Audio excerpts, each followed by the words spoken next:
கொள்ளை கொண்ட குறைகேதும் எனக்கேதடி அழகான மயிலாடவும் அழகான மயிலாடவும் காட்டில் அசைந்தாடும் கொடி போல அழகான மயிலாடவும் மிக மிக மிக மிக அழகான மயிலாடவும் காட்டில் அசைந்தாடும் கொடி போல அகமகிழ்ந்திலவும் நிலமொழிதனிலே தனை மறந்து கொள்ளினம் பூவ அசைந்தாடி மிக இசைந்தோடி வரும் நலம் காண ஒரு மனம் நாட தகுமிகி என ஒரு பதம் பாட தகிட தகுமி என நடம் ஆட கண்டு பசுவினோடு நின்று குடை சூழ என்று மலர்முக இறைவன் கனி போடு குழலூதி மனமெல்லாம் கொள்ளை கொண்ட குறையேதும் எனக்கேதடி மகர குண்டலம் ஆடவும் அதற்கேற்ப மகுடம் ஒளி வீசவும் மகர குண்டலம் ஆடவும் அதற்கேற்ப மகுடம் ஒளி வீசவும் மிகவும் எழிலாகவும் காட்டில் விளிரும் தூகில் ஆடவும் அகமகிழ்ந்திலகும் நிலமொழிதனிலே தனை மறந்து புள்ளினம் பூவ அசைந்தாடி மிக இசைந்தோடி வரும் நலம் காண ஒரு மனம் நாட தகுமிகி என ஒரு பதம் பாட தகிட தகுமி என நடம் ஆட கண்டு பசுவினோடு நின்று குடை சூழ என்றும் அலர்முக இறைவன் கனி போடு குழலூதி மனமெல்லாம் கொள்ளை கொண்ட குறையேதும் எனக்கேதடி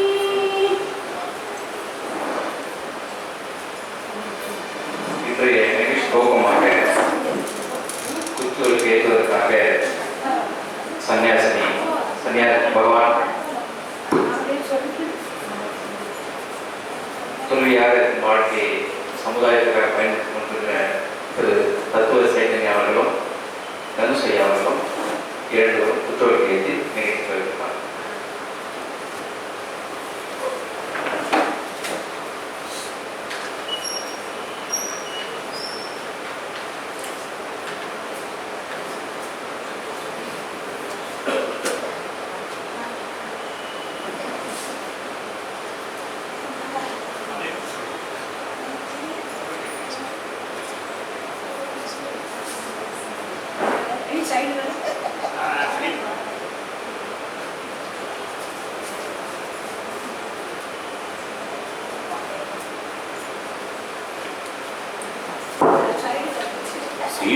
श्रीभद्रनयवरिष्ठं सर्वकल्याणमूर्तिं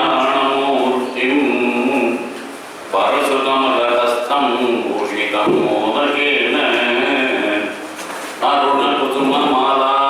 अरुणकुसुममालाभ्यालम्बोदरं तं मम हृदयनिवासं श्रीप्रणीतं नमामि वसुदेवसुतं देवं कंसचाणूरमर्दनं देवकी परमानन्दं कृष्णं वन्दे जगद्गुरुं मूकं करोति वाचालं पङ्गुं लङ्घयते गिरिं यत्कृपातमहं वन्दे परमानन्दमाधवं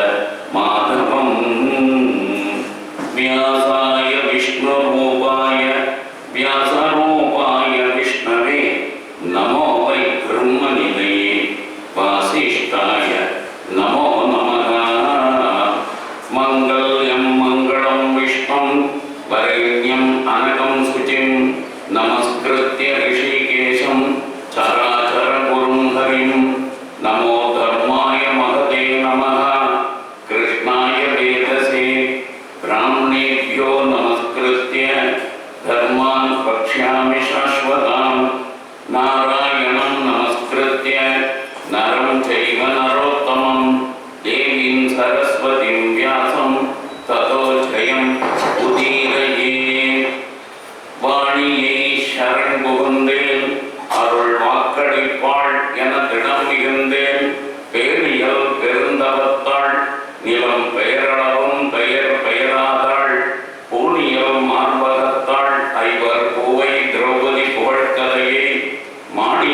ஆண்டு கால வனவாசத்தின் போது பாண்டவர்கள் முதல் 5 ஆண்டு காலம் அவர்கள் அர்ஜுனனை தவம் செய்வதற்காக அனுப்பி அஸ்திரங்களை பெற்று வரை செய்கிறார்கள். அப்படி அர்ஜுனனை பிரிந்து இருக்கிற பொழுது அவர்களுடைய மனதிலே இந்த பிரிவாற்றாமை என்பதும் இருக்கிறது. அதே நேரத்திலே அர்ஜுனன் வெற்றியோடு திரும்பி வர வேண்டும் என்கின்ற ஆதங்கமும் இருந்தது.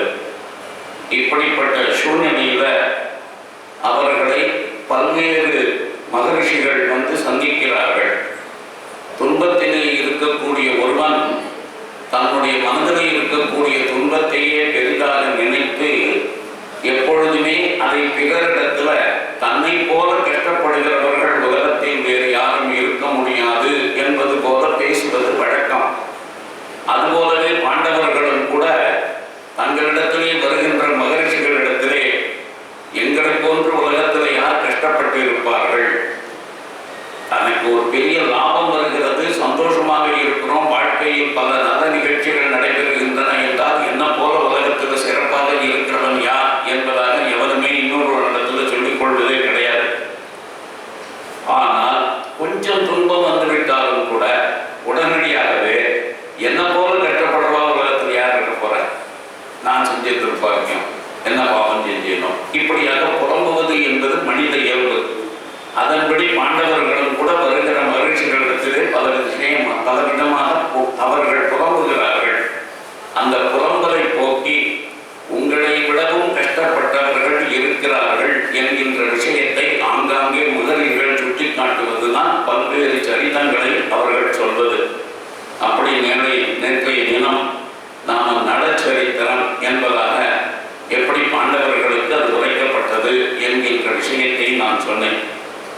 அதன் பின்னாலும் கூட அவர்கள் ஒரே இடத்தில் இருக்கிற காரணத்தினால்தான் அவர்களுக்கு இந்த மனத்துயரம் அதிகமாக இருக்கிறது. துயரம் எப்பொழுது நம்மை அண்டுகிறதோ அந்த துயரம் எதுவாக வேண்டுமானாலும் இருக்கலாம். பிள்ளைகள் நம்ம கூட இல்லையே, அவர்கள் எங்கேயோ இருக்கிறார்கள், அவர்களை ஆண்டுக்கு ஒரு முறை தான் பார்க்கிறேன், 2 ஆண்டுகளுக்கு ஒரு முறை தான் பார்க்கிறேன் என்ற துயரமாக இருக்கலாம். மனைவியை பிரிந்து இருக்கக்கூடிய துயரமாக இருக்கலாம். எல்லா துயரத்தின் போதுமே எல்லோரும் செய்யக்கூடிய ஒரே ஒரு அட்வைஸ் ஒன்று உண்டு. அது என்னவென்றால், நீங்க ஒரே இடத்துல இருக்கிறதுனால தான் இப்படி பிரச்சனை, அதனால நீங்கள் ஏன் ஏதாவது க்ஷேத்திரங்களுக்கு போயிட்டு வரக்கூடாது, நீங்கள் ஏதாவது ஒரு க்ஷேத்ராடனம் செய்துவிட்டு வாருங்கள். இப்படி நமக்கு கூட பல பேர் அட்வைஸ் பண்ணியிருப்பார்கள் பல நேரங்கள்ல.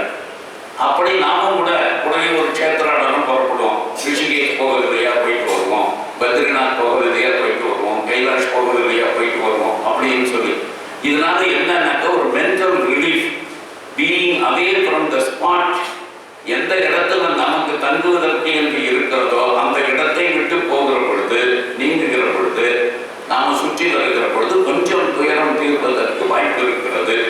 அதன்படி இப்ப நாரத மகிழ்ச்சி வந்தார். அவர் பாண்டவர்களிடத்துல சொன்ன விஷயம் இதுதான். நீங்கள் ஒரே இடத்துல இருக்கிற காரணத்தினால்தான் இப்படி எல்லாம் இருக்கிறது. அதனால தீர்த்த யாத்திரையினுடைய மகிமை அப்படி என்பதை பற்றி அவர் சொன்னார். இந்த இடத்துல நீங்கள் தீர்த்த யாத்திரைக்கு போக வேண்டும், தகுந்த ஒரு மகரிஷியினுடைய துணை கொண்டு நீங்கள் எல்லா இடத்திற்கும் போய்விட்டு வாருங்கள் என்பதாக சொல்கிறார். அதன் பின்னால இவர்கள் ஒரு மகரிஷியினுடைய துணை கொண்டு அவர்கள் போகிறார்கள். அப்படி உடன் வருகிற மகரிஷிக்கு லோமச முனிவர் என்பதாக பெயர். லோமச மகரிஷி அவர் ஏற்கனவே பல யாத்திரைகள் போனவர். இப்பெல்லாம் அப்படி இல்லை, பெரிய பெரிய கம்பெனியாகவே ஆர்கனைஸ் பண்ணிக்கிட்டு 600 பேர் 700 பேருக்கு கூட்டிட்டு போகக்கூடிய உபன்யாசக்காரர்களே இருக்கிறார்கள். அதனால ஆனா இந்த உபன்யாசக்காரர்கள்லாம் கூட்டிகிட்டு போய் கடைசியில் அவங்களுக்கும் துன்பத்தை ஏற்படுத்தி கொண்டு போகிறவர்களுக்கு நிம்மதி இல்லாமல் பல நேரத்தில் செய்து விடுகிறார்கள். அது வேற விஷயம். ஏன்னா பெரிய ஆர்கனைசேஷன், பெரிய அளவில் 600 பேர் கொண்டு போறார், 2000 பேர் கூட போகிறார்கள், 3000 பேர் போறாங்க. அப்படியெல்லாம் ஊர்ல பல பேர் பேசி தன்னை பற்றி புகழ்ச்சியாக பேச வேண்டும் என்பதற்காக பெருசாக ஆர்கனைஸ் பண்ணுவான். ஆனா அங்கங்க தங்கறதுக்கு ஏற்பாடோ அல்லது சாப்பாடோ இருக்காது. அப்ப அவன் அத்தனை பேரும் ஏண்டா வந்தோன்னு முந்து முன்வாயிடும். அதனாலதான் நம்ம எப்பொழுதுமே என்ன செய்யணும், இது போன்ற விஷயங்களில் நாம யாரையாவது ஒரு புத்தரை 2 பேரை 5 பேரை வேணா அழைத்துக் கொண்டு எங்கேயாவது போகலாமே தவிர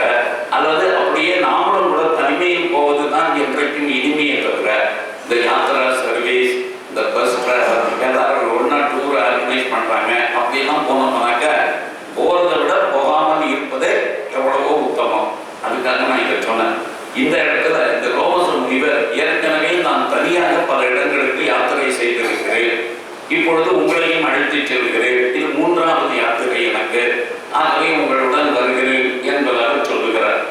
இந்த இடத்துல தீர்த்த யாத்திரையின் மகிமை, தேசிய ஒருமைப்பாட்டுக்கு தீர்த்த யாத்திரை எவ்வாறு பயனுள்ளதாக இருந்திருக்கிறது என்பதை பற்றி அன்றைய தினம் நான் நிறைய அதை விரிவாக பேசிவிட்டேன் அர்ஜுனனுடைய தீர்த்த யாத்திரையின் போது. அதனால் அதை பற்றி சொல்ல போவதில்லை. இப்ப நமக்கு ஒரு விஷயம் புரியணும். அதாவது ஸ்தலம், தீர்த்தம், மூர்த்தி, இது 3மே நம்முடைய தர்மத்துல ரொம்ப சிறப்பானதாக சொல்லப்பட்டிருக்கிறது. சில இடங்கள்ல ஸ்தல மகிமை, சில இடங்கள்ல தீர்த்த பெருமை, இன்னொரு இடத்துல மூர்த்தியினுடைய பெருமை. இது 3ம் சேர்ந்து இருக்கக்கூடிய ஸ்தலங்கள் அப்படியும் கூட இருக்கும். தீர்த்தமும் அங்கே இருக்கும், ஒரு ஸ்தலமாகவும் விளங்கும், அதே நேரத்தில் மூர்த்தி விசேஷமும் உண்டு. அதனால அந்தந்த ஊரினுடைய வரலாற்றை நமக்கு நன்கு சொல்லக்கூடியவர்கள், அதை தெரிந்து வைத்திருப்பவர்கள், அவர்கள் உடன் வந்தார்கள் என்று சொன்னால் நாம சும்மாவானும் போயிட்டு வராம, அதற்கு முன்னாடியே நாம இதெல்லாம் நெட்ல போட்டு பார்த்து தெரிஞ்சுட்டு புத்தகங்களை படிச்சுட்டு அதுக்கப்புறம் போனோம்னா அதை அனுபவிக்கலாம், அதனுடைய உண்மைகளை தாற்பயங்களை புரிந்து கொள்ளலாம். இப்ப இந்த வைஷ்ணவ கஷேத்திரத்துக்கு போனேன்னா உங்களுக்கு இந்த ப்ராப்ளமே கிடையாது. ஏன்னா அங்க இருக்கிற பட்டாச்சாரியார் நீங்க கேட்கிறீங்களோ கேட்கலையோ, ஆனால் நிச்சயமாகவே அந்த மூர்த்தி விசேஷத்தை சொல்லுவார், அந்த ஸ்தலத்தினுடைய பெருமையை சொல்லிதான் உங்களுக்கு அந்த திருவுருவை தரிசிக்க வைப்பார். ஆனா இந்த சிவாச்சாரியர்களுக்கு இந்த பழக்கம் கிடையாது. அதிகமாக இருப்பது சிவாலயங்கள். அதிகமாக யாத்திரை போகிறவர்கள் சைவ மரபை பின்பற்றுகிற சிவாலயங்களை தரிசிக்கிறவர்கள். ஆனால் இவர்கள் எந்த சிவன் கோயிலுக்கு போனாலும் ஏதோ கடமைகளுக்காகத்தான் நம்ம தரிசனம் பண்ணி வைக்கிறோங்கிற மாதிரி தான் இருக்கிற சிவாச்சாரிய இருப்பாங்க. வந்திருக்கிறவனுக்கு இந்த கஷேத்திரத்தினுடைய மகிமையை சொல்லணும், அவனுக்கு ஒரு ஈடுபாட்டை ஏற்படுத்தணும். இது வைணவர்கள்ட்ட இருக்கு. அது மட்டும் இல்ல, ஒரு நல்ல பாசுரம் பாடுவான், இந்த கஷேத்திரத்துல இன்னும் ஆழ்வார் இதை பாடினார் அப்படின்னு உங்களுக்கு ஒரு நாலேஜையும் கொடுப்பான். ஆனா இவன் அதுவும் செய்ய மாட்டான். அதான் இவனுக்கும் வியாபாரம் அதிகமா தெரியாது, தெரிஞ்சாலும் பாட மாட்டான். அந்த மாதிரி ஒரு சூழ்நிலை. இது ஏன் மாற்றம் வரமாட்டேங்கிறது நானும் எத்தனையோ சிவாச்சாரியர்கள்ட்ட எத்தனையோ முறை சொல்லியிருக்கேன். நீங்கள் உங்களை மாற்றிக்கொள்ளாவிட்டால் சமுதாயத்தில் உங்களுக்கு மதிப்பு கொஞ்சம் கொஞ்சமாக குறைந்து போய்விடும். நமக்கு நாம இதுக்காக அங்க இருக்கோம், அதுக்கு அந்த கஷேத்திரத்தோடு நம்ம இணைப்பதற்காகத்தானே, பகவானோடு அவனை சேர்த்து வைக்கக்கூடிய இடையில தானே நம்ம இருக்கோம். அப்படி இருக்கிற போது இந்த பணியை இவர்கள் சுத்தமாக செய்யணும். அதனால நாமளே கைடெல்லாம் வாங்கி படிச்சு பார்த்துட்டு, சில புஸ்தகங்களை படிச்சுட்டு, தோமு பாஸ்கர தொண்டைமான் எழுதி இருக்கக்கூடிய அந்த குமரியிலிருந்து அந்த வேங்கடம் வரை, வேங்கடம் முதல் குமரி வரை இருக்கக்கூடிய அந்த புஸ்தகத்தெல்லாம் வாங்கி படிச்சுட்டு போனோம்னு வச்சுங்க. இப்போ அந்த மனுஷன் போனாரு, தான் மட்டும் பயனடைந்தால் போதாது என்று சொல்லித்தான் பல பேருக்கு பயன்படும்படியாக முதல்ல ஒரு புஸ்தகம் எழுதினார். அதுக்கப்புறம் நிறைய பேர் எழுதிட்டாங்க. அதனால நாம அதெல்லாம் படிச்சுட்டு போகணும். இப்ப இந்த தீர்த்த மகிமை, இந்த தீர்த்தாடனம் என்பதாக ஒரு இடத்துக்கு போறோம். அந்த இடத்துல தீர்த்தத்துல ஸ்நானம் பண்ணுகிறோம். தீர்த்தம் என்பது சமுத்திர தீர்த்தமாக இருக்கலாம், நதி தீர்த்தமாக இருக்கலாம், இல்ல புஷ்கரணி தீர்த்தமாக இருக்கலாம். 3 விதங்களிலும் தீர்த்தங்கள் இருப்பது உண்டு. புஷ்கரணினாக்க ஒரு கஷேத்திரத்துல ஒரு சின்ன ஏரி மாதிரி ஒரு இடம், குளம் மாதிரி ஒரு இடம், அவ்வளவுதான். ஆனா அந்த இடத்துக்கே ஒரு விசேஷம் இருக்கும். அது போல நம்ம நதி, அந்த நதியினுடைய விசேஷம், இல்லை என்றால் சமுத்திர தீரம் அதனுடைய விசேஷம், இப்படி பலவிதமாக சொல்லப்பட்டிருக்கு. இப்ப நாமெல்லாம் எங்கேயாவது போனாக்க ஸ்நானம் எப்படி பண்ணினா புண்ணியம்? இந்த இடத்துக்கு போறோம், ஸ்நானம் பண்றோம். இது என்ன நம்ம பாத்ரூம்ல குளிக்கிற மாதிரி குளிக்கிறதுக்காக அங்க போயிருக்கோம். அதுக்கு என்னத்துக்கு அங்கே போனோம்? அதான் நிச்சயம் நம்ம ஊரில் சுத்தமான தண்ணியும் இருக்கிறது, நம்ம பாத்ரூம் நம்ம வீட்டிலேயே இருக்கு, நல்ல ஷவரை திறந்துட்டு ஆனந்தமாக குளிக்கலாங்க. அதற்கு என்னதுக்காக அங்கே போக வேண்டும்? அதனால ஒரு தீர்த்த ஸ்நானம் என்பது உண்மையிலேயே ஒரு மனிதனுக்கு பயன்பட வேண்டும் என்று சொன்னால் அந்த ஸ்நானத்தில் 5 அங்கங்கள் இருக்க வேண்டும். நித்திய ஸ்நானத்திலேயே இருக்கணும்னு சொல்லியிருக்கேன். இப்ப நித்திய ஸ்நானத்துல இம்பாசிபிள், எவனுமே செய்யறதில்ல, நீங்க மட்டும் செய்ய போறீங்களா? வேற பெரிய பெரிய ஆட்கள்லாம் இருக்குமே, ஆன்மீகத்திற்குமே தன்னுடைய வாழ்க்கையை கொடுத்து முழுக்க இருக்கிறவங்க கூட அதெல்லாம் செய்யறது கிடையாது. நாம என்னத்துக்கு அதெல்லாம் செய்யணும்? அதுக்காக சொல்லல. இருந்தாலும் தெரிந்து வைத்திருந்தால் யாருக்கு ஆர்வம் இருக்கோ அவர்கள் என்றைக்கு முடியுமோ அதை செய்யலாம். இப்ப அந்த 5 அங்கங்கள் இல்லை என்றால் அந்த ஸ்நானம் எந்த விதத்திலும் நமக்கு ஆன்மீக ரீதியாக பயன் தராது. போடுகிற சோப்பை பொறுத்து உடல் சுத்தமாகவும் நல்ல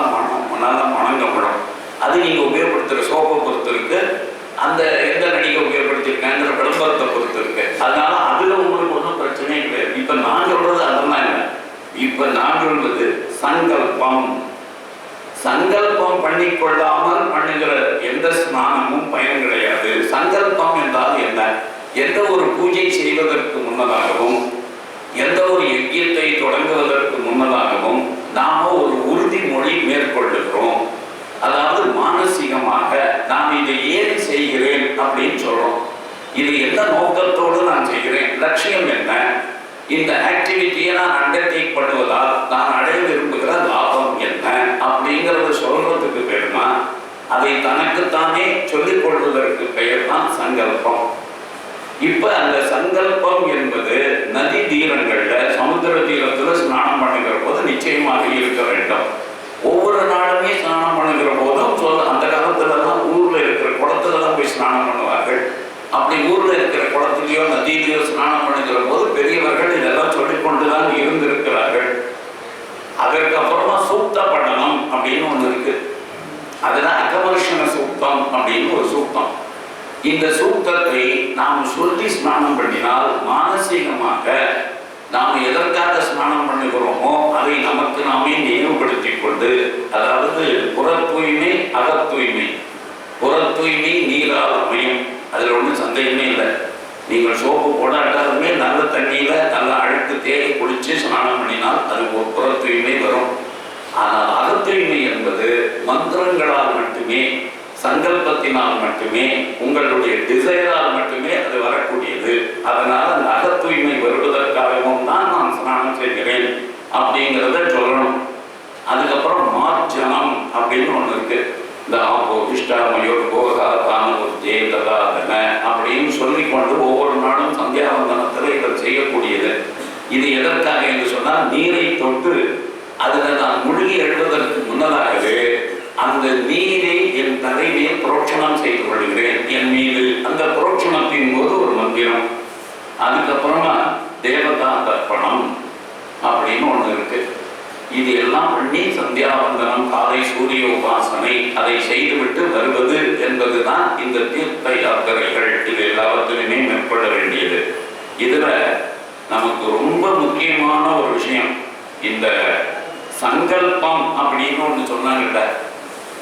இந்த சங்கல்பம் என்பதுல நான் எதுக்காக இதை பண்றேன்னு சொன்னா போறோம், அதுக்கு மேல இதுல ஒண்ணுமே தேவையில்லை. நான் இந்த நோக்கத்திற்காகத்தான் இதை செய்கிறேன் அப்படின்னு சொல்லிட்டு நிர்மண ஸ்நானமோ கிரியாவோ எது வேணாலும் பண்ணலாம். ஆனா நம்ம ஊர்ல ஒரு கோவில் அர்ச்சனை பண்றதுக்காக ஒரு சங்கல்பம் பண்ணிக்கிட்டா கூட அதுல அந்த சங்கல்ப மந்திரத்துல ஜியோகிரபி அண்ட் ஹிஸ்டரி அதை திரும்ப திரும்ப நமக்கு ஞாபகப்படுத்துகிற ஒரு வழக்கத்தை நம்முடைய முன்னோர்கள் வைத்திருக்கிறார்கள். அதனால என்னை இந்த தேசத்தோடு லிங்க் பண்ணுகிற ஒரு மிகப்பெரிய விஷயம்தான் இந்த சங்கல்பம் என்பது. அதுல மகா சங்கல்பம் அப்படின்னு ஒண்ணு இருக்கு. ஷார்ட் அண்ட் ஃபார்ம்ல தான் இப்ப அர்ச்சனைக்கு போனீங்கன்னா சிவாச்சாரியார் மகா சங்கல்பம் பண்ணாருன்னா அவ்வளவுதான் முடிஞ்சிடும். ஏன்னு கேட்டா ஒரு நேரத்திலேயே 100 பேருக்கு அர்ச்சனை பண்றாரு. அது ஆக்சுவலாவே அது கிடையாது, அதுவே கோவில்கள்ல கிடையாது. ஒரு அர்ச்சனை தான் அவர் பண்ணணும், அதுதான் மற்றவர்களுக்காக ஊர் ஒட்டு மொத்தத்துக்கும் அவர் பண்ண வேண்டிய அர்ச்சனை அது ஒண்ணுதான். ஆனால் வருகிறவர்கள் ஒவ்வொருவரும் அவங்களுடைய நாமத்தை சொல்லி அவங்க ராசியை சொல்லி நட்சத்திரத்தை சொல்லி கேட்பதுங்கிற பழக்கம் இருக்கிறதுனாலையும் எப்படியும் ஒரு அர்ச்சனைக்குன்னு ஒரு டிக்கெட் வச்சாங்கன்னா எப்படியும் கோவிலுக்கு ஒரு இன்கம் வருங்கிற HRNC டிபார்ட்மெண்ட்டினுடைய ஒரு பிசினஸ் ஆட்டிடியூடுனாலையும் அதனால இப்ப எல்லாருமே கோவிலுக்கு போனா அர்ச்சனை பண்றதுன்னு. நீங்க வெறுமனை போனா கூட உங்களை விட மாட்டோம், அர்ச்சனை தான் பண்ணுங்களா அப்படின்னு கேட்டுருவோம், ஒரு டிக்கெட் வாங்கிக்கிறீங்களா அப்படின்ட்டுவோம். நீங்க ஒன்றும் அர்ச்சனையை பண்றதுக்காக போயிருக்க மாட்டீங்க, ஆனாலும் கூட அர்ச்சனை பண்ண வைப்பது. அப்ப சொல்லக்கூடிய சங்கல்பம் வந்து ரொம்ப ஷார்ட் அண்ட் ஃபார்ம். அது கூட ஒவ்வொருத்தருக்கும் அவர் பண்ண மாட்டார், உங்களெல்லாம் கேட்டுன்னு போயிட்டு அப்படியே அதை சொல்லிட்டு மொத்தத்தையும் அதுக்கப்புறமா அவர் எல்லாருக்கும் சேர்த்து ஒரு சங்கல்பமாக பண்ணி விட்டுருவார். இப்ப அப்படி நான் சொல்லல.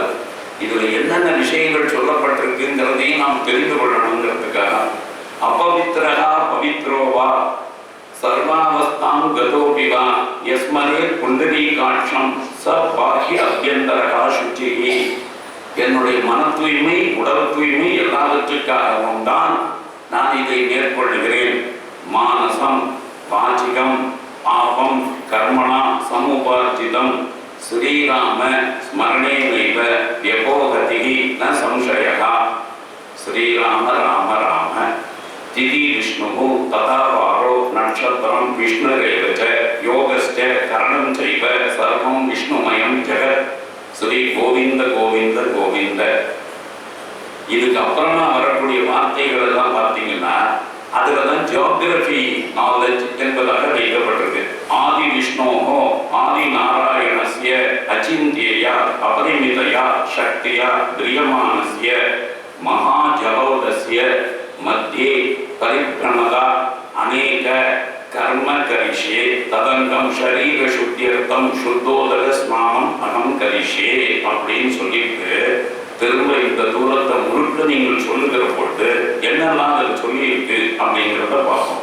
இப்ப முழுக்க நீங்க நிறைய இடங்கள்ல இதை பத்தி சொல்றீங்க. கோடி பிரம்மாண்டாமா இந்த பிரபஞ்சத்தினுடைய அளவு கூட எல்லாவற்றையும் சேர்த்து அநேகதமே ஏகதமே பிருத்திவியோ அபி அப்போ தேஜோ வாயு ஆகாஷ அகங்காரம் அகம் இதுல எல்லாத்தையும் சேர்த்து மகது அவ்யக்தைகி ஆபரணைகி ஆவர்த்தேஸ்மின் மகதிகி பிரம்மாண்ட கரண்ட மத்தியே பூமண்டலே. இதுக்கப்புறம் ஜம்பு பிளக்ஷ ஷாக ஷால்மலி குஷ கிரௌஞ்ச புஷ்கர தீபானாம் மத்திய பிரதேசே அதாவது இதுக்கு நடுவில் இருக்கக்கூடிய ஜம்பு தீபே பாரத வருஷே பரதக்கண்டே பிரஜாபதி கஷேத்ரே தண்டகாரண்ய. இப்பதான் இங்க வரக்கூடிய இந்த வனங்கள் எல்லாம் இவர்கள் வன யாத்திரை தான் போகிறார்கள். அதாவது நான் சொல்லிட்டேன் இந்த தீர்த்த யாத்திரையினுடைய விசேஷம் என்னவென்று சொன்னாக்க இவர்கள் கிராமங்களையோ நகரங்களையோ தொடப்போவதில்லை. நான் நகரத்துக்குள்ளேயும் நுழைய முடியாது, கிராமத்துக்குள்ளேயும் நுழைய முடியாது. அதனால கானகத்தின் வழியே தான் போகிறார்கள். அதனால அதை பற்றிய விவரம் நாம இங்க தெரிஞ்சுக்கணும். தண்டகாரண்ய சம்பகாரண்ய விந்தியாரண்ய வீட்சாரண்ய வேதாரண்ய அநேக புண்ணிய அரண்யானாம். நம்ம ஊர் வேதாரண்யம் வரைக்கும் எல்லா கஷேத்திரங்களும் சொல்லப்பட்டிருக்கு. மத்திய பிரதேசே கர்ம பூமோ ராமசேது கேதாரயோகோ மத்திய பிரதேசே. அந்த காரணர்ல கேதார்நாத், இந்த காரணர்ல ராமசேது. தேசத்தினுடைய எல்லைகள் தெளிவாக வரையறுக்கப்பட்டிருக்கு. இந்த சங்கல்பம் வந்துன்னா எந்த காலத்துல முதல்ல கம்போஸ் ஆச்சுன்னு ஒருத்தனாலையும் சொல்ல முடியாது. அதனால இது என்றைக்கு நம்ம தேசம் பிறந்ததோ எப்ப நம்ம தர்மம் பிறந்ததோ அதுல இருந்து தீர்த்த யாத்திரைன்னு எப்போ ஒண்ணு இருக்கோ அதெல்லாம் அந்த காலத்துல இருந்து இருக்கு. அது மாதிரி புரிஞ்சுக்கணும். பாகீரதி கௌதமி கிருஷ்ணவேணி யமுனா நர்மதா துங்கபத்ரா திரிவேணி மலாபகாரிணி காவேரி யோத அநேக புண்ணிய நதி விராஜிதே. எல்லா நதிகளுடைய பெயரும் கூட இதில் வந்து விடுகிறது.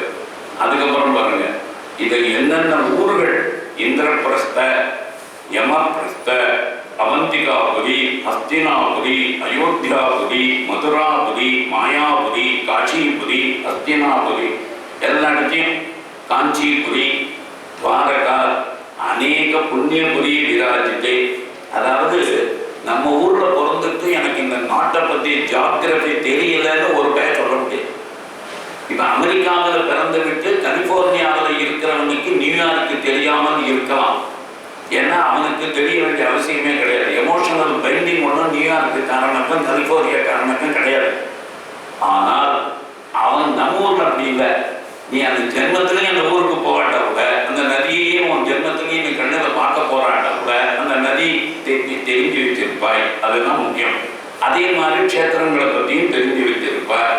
அதனால இதை அத்தனையும் பண்ணிட்டு இந்த ஹிஸ்டரி இந்த பீரியட் நம்ம என்ன சாதாரணமாக இந்த கண்ட்ரியினுடைய ஹிஸ்டரி நம்ம என்ன பண்ணுகிறோம் அப்படின்னாக்க சகல ஜெகத் சிருஷ்டு பரார்த்த துவயஜீவினோ ब्रह्मणः द्वितीय परार्धे पंचाशत आब्दौ प्रथमे वर्षे प्रथमे मासे प्रथमे पक्षे प्रथमे दिवसे अग्नि द्वितीये यामे तृतीये मुहूर्ते. இப்ப அவருடைய ஏஜ் பிரம்மாவுடைய ஏஜ் என்ன, இன்னைக்கு அவருடைய டே என்ன நடந்துட்டு இருக்கு, அந்த டேல எத்தனாவது இது முகூர்த்தம், அது வரைக்கும் ஸ்வயம்புவ ஸ்வாரோச்சிஷ உத்தம தாமச ரைவத சாட்சுராக்கியேஷு ஷட்சு மனுஷ்ரீதேஷு சப்தமே வைவஸ்வத மன்வந்தரே. இப்ப இதுல நம்ம வைவஸ்வத சம்ஸ்கிருத மன்வந்தரத்திலே இருக்கிறோம். ஒவ்வொரு மன்வந்தரமும் 71 சதுர்யுகங்கள் கொண்டது. அதுல இப்பொழுது அஷ்டாவிம்சதி தவி அந்த 28வது சதுர்யுகத்தில் கலியுகே பிரதமே பாதே சகாப்தே அஸ்மின் வர்த்தமானே விவகாரியே பிரபவாதி சஷ்டி சம்பத்சராணாம் மத்தியே இந்த எந்த வருஷமும் அதனுடைய நாம சம்பத்சரை தட்சிணாயனே வருஷ ருதோ சிம்ம மாசை ஒவ்வொன்றும் அதற்கு தகுந்தபடி சொல்லிட்டு இப்ப நான் எதற்காக இதெல்லாம் பண்றேன் அப்படின்னாக்க முக்கியமா எந்தெந்த பாவங்கள் போகணுமோ அது அத்தனை பாவங்களையும் சொல்லி எத்தனை விதமான பாவங்கள் நம்மை தீண்டும் என்பதை சொல்லி அந்த பாவங்களுக்கு பிராயச்சித்தமாக இதை செய்கிறேன் அப்படி என்று சொல்லப்பட்டிருக்கு. துயரம் நீங்கும். எப்பவுமே குளிர்ந்த ஜலத்துல குளிச்சேன்னா வேற எந்த கட்டி இருக்கோ இல்லையோ மைண்டு ரிலாக்ஸ் ஆகும். அதனாலதான் நீங்க பாத்தீங்கன்னாக்க சாவுக்கு போயிட்டு வந்து எதுக்கு குளிக்கணும்னு வச்சிருக்கான். உலகத்துல இருக்கிறவன் எவதான் சாவுக்கு போயிட்டு வந்து குளிக்கிறாங்க. இப்ப நம்ம ஊர்லயே சில பிரகஸ்பதிகள் சாவுக்கு போயிட்டு வந்து அப்படியே வந்துடுவானு தெரியாது. எனக்கு தெரிஞ்சு எல்லா ஜாதியிலுமே இந்த ஏற்பாடு இருக்கு. சாவுக்கு போயிட்டு வந்தா தீட்டோட வரக்கூடாது. இந்த தீட்டுங்கிறது என்ன ஷர்ட்லயா இருக்கு? ஷர்ட்லயும் நீ போட்டிருக்கிற பேண்ட்லயும் ஏதோ கிருமி பாக்டீரியா இன்ஃபெக்ஷன் இப்ப அதெல்லாம் அவசியமே இல்லை. ஏன் பாக்டீரியா இன்ஃபெக்ஷன் தான் இல்லைன்னா அதுவே ஏசி மேல் போட்டுதான் வச்சிருக்கான். அதுவும் இல்லாம ஒரு டிஸ்டன்ஸ் தான் நீ இருக்கிற அதனால வந்தது. அது மட்டும் இல்லாம அன்னைக்கு அந்த பாடி எரிச்சு போனாலும் நம்ம ஊர்ல துக்கங்கள் கிட்ட வந்து குளிக்கணும் அப்படின்னா அந்த குளியலுக்கு எந்த பாக்டீரியல் இன்ஃபெக்ஷனும் காரணம் இல்லை. அதுக்காக நீ ஸ்நானம் பண்ற இல்ல. இந்த மைண்ட் இதுல அந்த என்னதான் நீ போயிட்டு வந்தாலும் ஸ்நானம் பண்ணுகிற வரைக்கும் நீங்க பாத்ரூம் போயிட்டு வந்து காலம் நம்பதுனாலே ஒரு அசுவிட்டி இருக்கா இல்லையா? நீங்க வேற ஒன்றும் வேண்டாம். ஒரு பாத்ரூம் போயிட்டு ஒழுங்கா காலம் நம்பாம வந்துட்டா அது அதாவது இப்ப இது அப்படிதான் சார் நான் ரொம்ப வருஷமாக இருக்கேன். அதனால எனக்கு ஒன்றும் அப்படிலாம் மீன்ல கிடையாதுன்னா அது இன்னைக்கு மாடர்ன் அரேஞ்ச்மெண்ட்டை பொறுத்து இருக்கு. ஆனா இதெல்லாம் குடும்பத்தில் பிராக்டிஸ் பண்ணினவர்களுக்கு நான் சொல்றேன். அது அப்படி இருக்கும். ஏன் இந்த கால அலம்பாட்டை என்ன கொள்ள போகுது? இந்த காலத்துக்கு வசதி இல்லை, காலம் வேண்டிய அவசியமும் இல்லை. அப்படி இருக்குன்னு வச்சுக்கோம். அந்த இடத்துல ஏன் அது மைண்ட்ல இருக்கு.